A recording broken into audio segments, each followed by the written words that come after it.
en rétrospective. Yasmine Abdel-Fadel. Pas besoin d'autres témoins, là. C'est possible, là. Antoine C'est Robitaille. une décision, mais ça a un coût. C'est toujours payant. C'est notre devise. La rencontre, Abdel-Fadel, Robitaille. Bonjour à vous deux. Bonjour. Bonjour, Mario. Antoine, on se parle des demandes anticipées d'aide médicale à mourir. C'était un projet là, que le gouvernement du Québec avait mis de l'avant. Ça avait accroché un peu avec Ottawa. Mais là, donc, maintenant, les choses sont clarifiées. Ça va être autorisé dans un peu moins de 2 mois. Oui, ben c'est même une loi qui a été adoptée par l'Assemblée nationale et donc on attendait là que le fédéral modifie le code criminel pour accepter les demandes anticipées. Et c'était un peu étonnant de la part d'un gouvernement autonomiste qui se dit nationaliste de ne pas aller de l'avant avec cette disposition-là qui était la seule qui n'était pas appliquée encore. Et constitutionnellement, il y a un précédent très important. C'est évidemment l'avortement.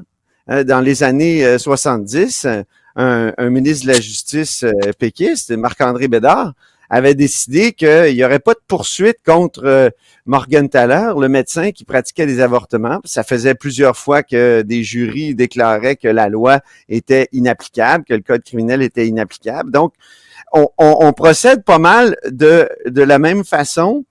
Et on dit que les directeurs, c'est-à-dire les poursuites criminelles et pénales ne poursuivront pas les médecins, les infirmières, tous ceux qui auront participé à une aide médicale à mourir qui finalement semble interdite par le code criminel actuellement. Alors c'est intéressant, ça fait suite à plusieurs demandes.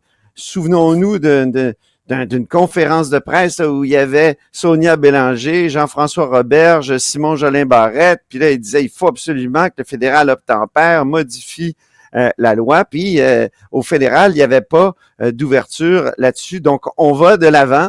Donc, c'est intéressant sur le fond de l'affaire, mais aussi sur l'aspect autonomiste là, comme décision.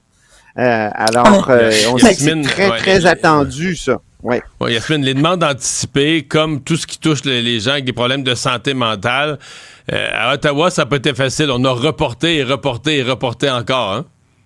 Ils sont moins progressés sur cette question. Ils ont moins eu le temps, disons, nous, là, ça fait longtemps qu'on parle de ce sujet-là, de l'aide médicale à mourir au Québec, la commission transpartisane. Là, sur la question des demandes anticipées, c'est intéressant parce que là, il y a un coup politique que le gouvernement Legault fait. Il y a le DPCP qui sort pour dire, écoutez, les infirmières et les médecins, on déposera pas d'accusation parce que même si le code criminel est fédéral, l'administration de la justice demeure provinciale. Mais je me demande à quel point ça va avoir l'effet escompté. Je m'explique. Au-delà de la question légale là, que le DPCP dépose des accusations parce que ça va à l'encontre du code criminel, les responsabilités professionnelles, les assurances responsabilités professionnelles des médecins et des infirmières, on leur demande est-ce qu'ils vont couvrir, eux, des pratiques qui vont à l'encontre du code criminel?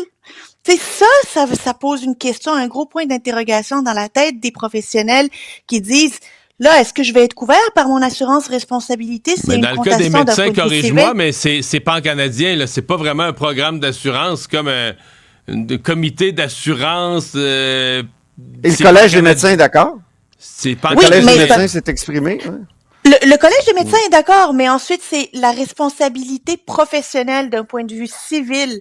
Est-ce que la couverture, si quelqu'un fait un acte qui est considéré criminel d'un point de vue du code criminel, pas d'un point de vue du DPCP ou du Québec, est-ce que il est couvert? Et les médecins, là, ils tiennent à leur responsabilité professionnelle. Déposer des actes, là, ils n'ont pas de garantie que leurs assurances vont les couvrir s'il y a une poursuite. Ça va être à surveiller. Antoine, oui. Les jeunes de la CAQ sont-ils satisfaits des engagements qui ont été pris par leur ministre de l'Éducation, par leur chef François Legault, sur la civilité en classe? Mais ce qui était étonnant, c'est que le premier ministre Legault est allé à la commission de la relève là en fin de semaine, le colloque à Saint-Hyacinthe. Puis il a dit, moi je suis bien d'accord avec ça. Alors qu'il y avait le discours enregistré de Bernard Drinville, là, qui avait un mariage, d'après ce que j'ai compris en fin de semaine, là, qui pouvait pas être présent. Lui, il dit, attention, je serai pas d'accord avec toutes vos propositions. Puis le premier ministre passe après, il dit, moi je suis d'accord avec tout. D'ailleurs, il faut faire un plan d'action.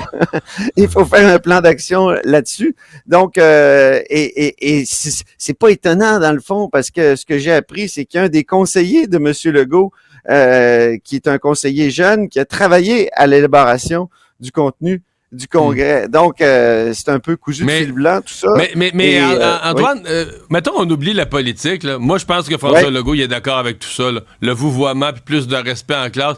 Tu sais, quand on l'écoute, c'est un homme plutôt conservateur sur ce genre de questions-là. Moi, je pense que fondamentalement, s'il n'en tenait qu'à lui, là, il est d'accord personnellement, hormis les partis, il est d'accord avec tout ça.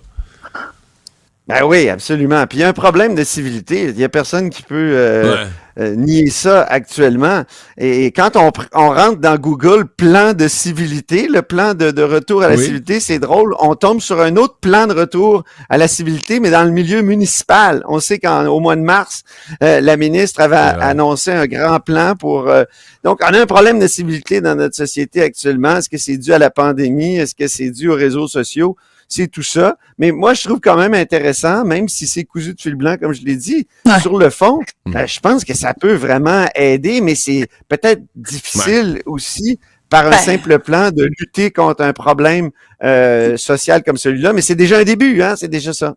Ben, le début a déjà été fait, Antoine et Mario. Là. Je vais vous lire un petit passage, puis vous me dites qui a dit ça. J'annonce que des formations Jean Charest. au civisme seront... Jean Charest l'avait dit en 2011. Ben oui. Dans un discours inaugural en 2011, j'annonce que des formations au civisme seront implantées dans toutes les écoles et que toutes les écoles du Québec devront être dotées de codes de vie centrés sur le respect de la personne.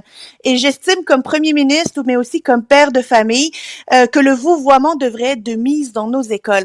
Parler de ça en 2011. Est-ce que le vouvoiement a été installé? Pas en tout. J'avoue que j'avais oublié. J'avoue que j'avais oublié. Est-ce que ça a porté fruit? Ben, on dirait pas. En 2024, on en parle. Mais les codes de vie... je pense que le vouvoiement a progressé depuis, effectivement. Là, les jeunes caquistes disent qu'il faut que ça soit implanté dès la maternelle. Puis les codes de vie, c'est vrai que les écoles se sont dotées de codes de vie. Mais comme les jeunes caquistes le disent, souvent, c'est pas appliqué ou c'est pas exécutoire. Il y a pas de pénalité liée aux contraventions au code de vie. Donc ça, on va essayer d'améliorer ça. Ouais. Yasmine, Paul Saint-Pierre Plamondon qui se retrouve dans le journal ce matin a expliqué qu'il prépare sa transition, qu'il réfère à des gens dans le Parti québécois qui ont l'expérience d'avoir déjà gouverné pour préparer sa transition. Je te pose une double question. Est-ce qu'il est tôt pour parler de ça et est-ce que ça doit se retrouver sur la place publique? Non et non, mais sauf que c'est trop tôt, beaucoup trop tôt là. Tu sais, on est en 2024, il reste 2 ans avant les élections. Il y a des élections partielles entre temps. Je m'attends plutôt à ce que le PQ nous fasse finalement le Parti québécois nous fasse un plan là pour nous dire. Eux, là, ils voient ça comment le gouvernement. Au-delà de l'indépendance, on a compris que pour l'indépendance, ils assumaient leur position de référendum dans un premier mandat. Mais en économie, en éducation, en santé, qu'est-ce que le Parti québécois pense et propose? On le sait moins, disons, que le référendum au premier mandat. Fait que, moi, je pense que le Parti québécois devrait plutôt se concentrer sur le contenu plutôt que sur la transition potentielle, puisque là, on met la charrue avant les bœufs, là, tu sais, c'est un peu, ça peut paraître pour de l'arrogance que commencer à préparer la transition en 2024, 2 ans avant. Je pense que même Kamala Harris ou Donald Trump, là, ils ont commencé il y a quelques semaines, quelques mois à préparer la transition quand les élections en même temps, Yasmine, gouverner, c'est prévoir. Donc, faut toujours prévoir en politique. C'est vrai que ça peut sembler un peu présomptueux, tout ça, mais que le chef du Parti québécois parle à des gens qui ont de l'expérience dans cette transition-là. Puis je pense pas qu'il consacre l'essentiel de son temps à ça, il l'a dit, là. Mais est-ce que ça devrait se savoir? Ouais, c'est ça. Ben non, c'est ça. Je sais pas comment. Est-ce que c'est le parti qui a voulu que ça se sache où un journaliste futé comme Patrick Belrose a réussi à mettre des informations et sur la place publique, je ne sais pas. Mais je me demandais, je lisais ça, je me disais, toi, Mario, en 2007, est-ce que tu avais un comité de transition dans l'éventualité d'une défaite du gouvernement? J'en ai parlé genre 2 ans après. Parce au moment des... Jamais... Puis à mon avis, les gens que tu approches pour ça, c'est un groupe de personnes très, très, très restreint. C'est quelques personnes. Puis si ces gens-là parlent en public, si ces gens-là parlent en journaliste, t'es dans le trouble, t'es mal parti. Donc moi, j'ai pas trouvé que c'était une bonne manchette pour lui ce matin. Je trouve que ça fait un petit peu, je me vois déjà au pouvoir, alors que quiconque a de la sagesse, 6 mois de bons sondages puis être au pouvoir, c'est 2 choses. Là. Il fait bien ça, mais il reste du gros travail à faire. Hey, merci. On reprend ça demain. Merci. Bye bye. Salut, à demain.